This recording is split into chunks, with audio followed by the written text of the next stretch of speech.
أعوذ بالله من الشيطان الرجيم بسم الله الرحمن الرحيم الحمد لله رب العالمين اللهم صل على سيدنا محمد صلاة تجعلنا بها من أهل العلم ظاهرا وباطنا وتحشرنا بعبادك الصالحين في دنيانا وأخرانا وعلى آله وصحبه وسلم رب اشرح لي صدري ويسر لي أمري واحلل عقدة من لساني يفقهوا قولي. قال المؤلف رحمه الله ونفعنا بعلومه رب العالمين سبحانك لا علم لنا إلا ما علمتنا إنك أنت العليم الحكيم. Bermula pelajaran ke-35, Isra'uhu sallallahu alaihi wasallam, itu Isra'nya Nabi sallallahu alaihi wasallam, wa mi'raju dan mi'rajnya Nabi. Dalam putaran ataupun dalam pelajaran ke-35 Musanya akan menjelaskan kepada kita tentang apa itu Isra' dan mi'rajnya Nabi. Fisanatil hadiyata asyarata, pada tahun ke-11, hadiyata asyarata, karena ini merupakan isim adat murakab. Jadi isim adat murakab dibinanya di atas fathah. Pada tahun ke-11, akramahu, memuliakan akannya Nabi Allahu oleh Allah bil Isra'i wal Mi'raji, dengan Isra' dan Mi'raj. Pada tahun ke-11 Allah memuliakan Rasulullah dengan menciptakan kejadian Isra' dan Mi'rajnya. Ini merupakan sebagai tasliyah bagi Rasulullah, sebagai hiburan, karena beliau baru-baru saja mendapat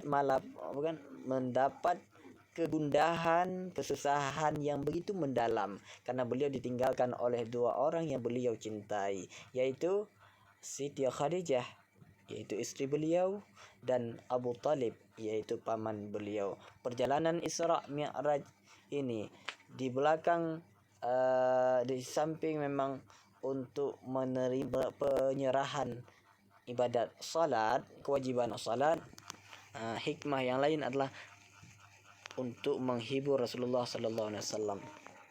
Fal Isra'u, maka bermula Isra', huwa dianya Isra'. Kita tidak mengartikan itu bermula, karena huwa ini merupakan dhamir fasal.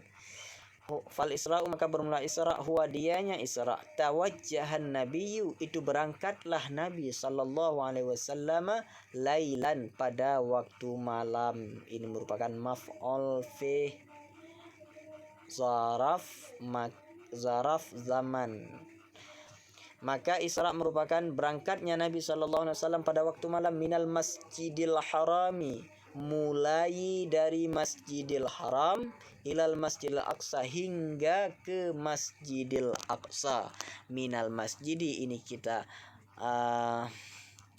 mengartikan min ini sebagai inti ibtida ghayah makan, ila kita artikan faedahnya intiha ghayah makan. Kalau min ibtida, kalau ila intiha.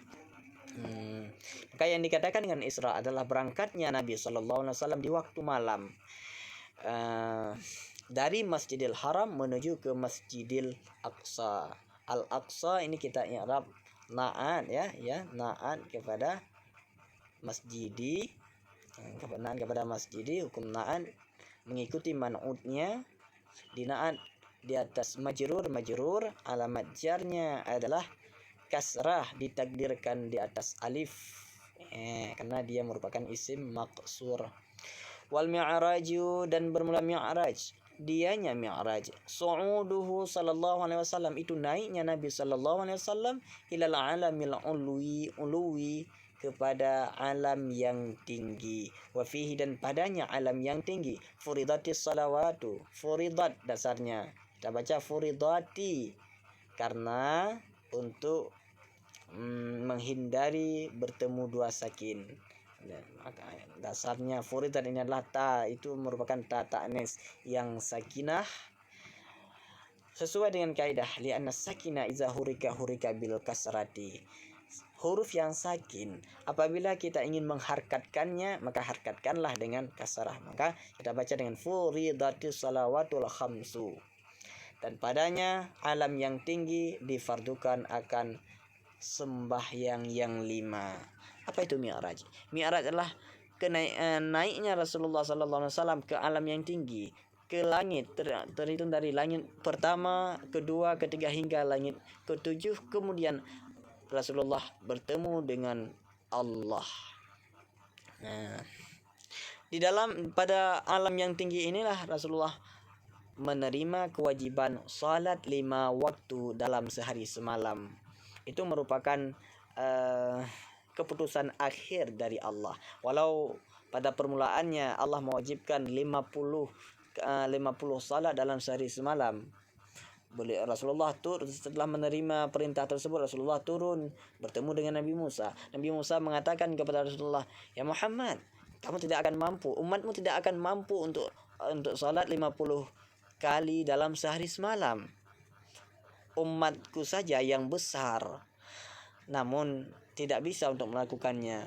Coba mohonkan keringanan kepada Allah Subhanahu wa taala." Maka Rasulullah naik lagi untuk meminta keringanan hingga 9 kali naik. Dalam setiap kali naik Rasulullah diberikan keringanan 5 salat, sehingga 5 kali maka Rasulullah mendapat pengurangan 45 hingga sisalah 5.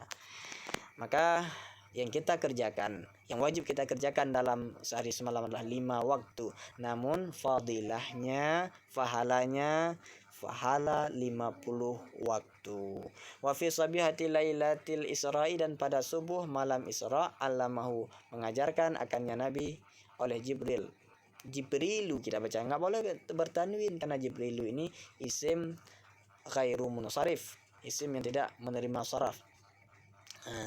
As-salata akan salat, ini merupakan maf'ul yang kedua dari allama. As-salata allamahu, mengajarkan akannya Nabi as-salata akan salat, wa auqataha, dan mengajarkan akannya Nabi akan waktu-waktunya salat. Rasulullah Jibril ketika subuh malam Isra mengajarkan kepada Rasulullah tentang salat, dan juga memberitahu waktu-waktunya salat. Ini kita baca auqataha, bukan karena auqat ini jamak taksir, bukan isim jamak muannas yang salim.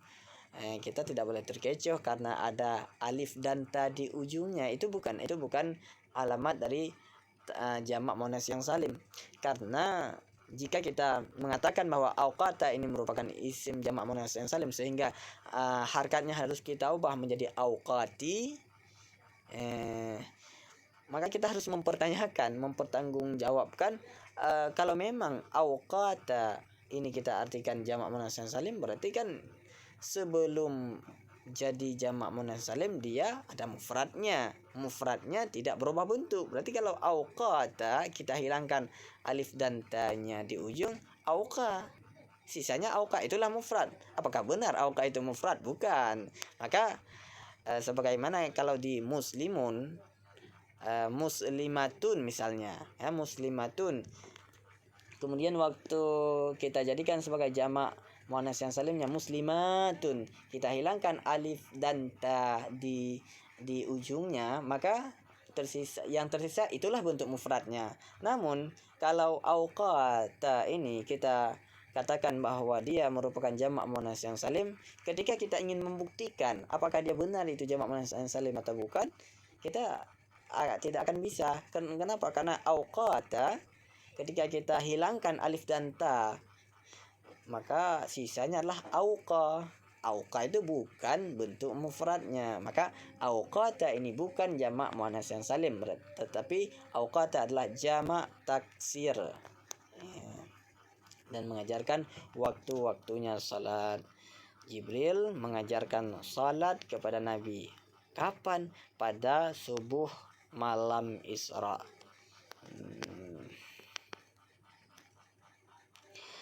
Ini ada catatan kaki, wal mi'raju wa ikhtulifa fihi, dan ada terjadi perselisihan ulama tentang mi'raj. Akana bil jismi war ruhi, adakah ada ianya mi'raj itu dengan tubuh dan roh? Apakah Rasulullah ketika mi'raj, ketika naik ke alam yang tinggi itu jisim dan rohnya ikut serta, ambil ruhi faqat, ada kala dengan rohnya saja yang naik ke alam yang tinggi, jisimnya enggak ikut.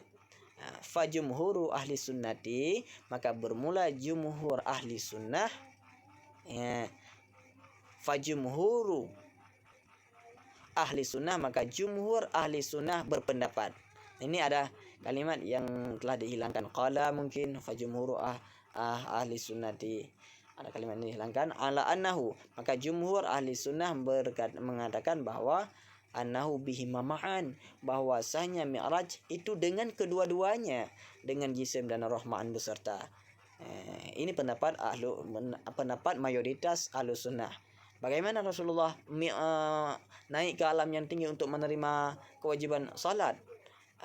Apakah jisimnya saja atau apakah jisim dan rohnya atau rohnya saja? Jawabannya, kalau jumhur ahli sunnah mengatakan Rasulullah naik ke alam yang tinggi untuk menerima salat jisim dengan jisim dan rohnya. Amma Aisyatu wa Muawiyatu wal Hasanu fa innahum yaquluna birruhi faqat.